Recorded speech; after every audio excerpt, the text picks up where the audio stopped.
আমি নরসিং উচ্চতর মাধ্যমিক বিদ্যালয়ে পড়াশোনা করি।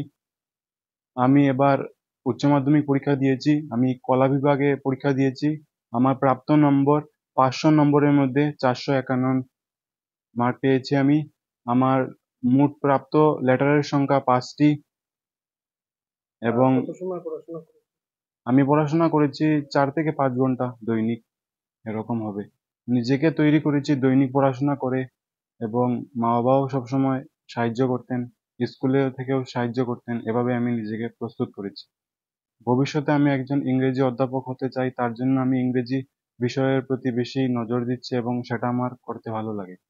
যারা আগামীতে ভালো রেজাল্ট করতে চায় তাদের জন্য আমি বলছি যে মন দিয়ে পড়াশোনা করতে হবে, স্কুলের টিচার্সদের কথা শুনতে হবে এবং রেগুলারলি বেসিস পড়াশোনা করলে তাহলে সফলতা পাবে। এই রেজাল্টের সবচেয়ে বেশি কৃতিত্ব মাকে দিব। আমি আজকে এই যে রেজাল্টটা করলাম মার জন্যই করলাম। আর বাকি আমার ভাই বাবাও সাহায্য করেছেন, সবসময় সাপোর্ট করেছেন। আর স্কুলের দেবলীনা ম্যাডাম আমাকে সাহায্য করেছেন, বাকি টিচার্সরাও সাপোর্ট করেছেন। আমার বাবা একজন সবজি বিক্রেতা, সবজি বিক্রি করেন। মা মানুষের বাসায় রান্না করেন। কষ্ট হয়, কিন্তু নিজে আমি প্রাইভেট টিউশন করাই, ছাত্রদেরকে পড়িয়ে নিজের পড়াশোনার খরচ বের করতে চেষ্টা করি। আমার নাম সজল রায়। আমার ছেলের নাম অমিত রায়। আমি একটা ক্ষুদ্র ব্যবসায়ী, সবজি আমি বিক্রি করি।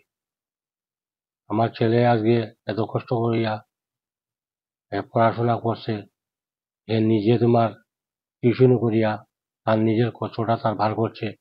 আমার পরিবারও কাজ করে, আমিও কাজ করি, কি করব? আমার তো করতেই লাগবে। আমার ছেলে যে রেজাল্টটা, আমি খুশি আছি, কিন্তু আমি চাই খুশি হইল আরো সে আরো ভালো থেকে পড়াশোনা করতো। আরো আমাদের যারা তার লগে যারা পড়াশোনা করে স্কুলে যে আছে যারা, তারা সবরেই আমি এটা আমার কাছে তরফ থেকে আমি তারা আশীর্বাদ করি যে আমার ছেলের মতো সবাই যাতে এরকম পড়াশোনা আমি করতে, আমার আশীর্বাদ আমার এটা সবসময়।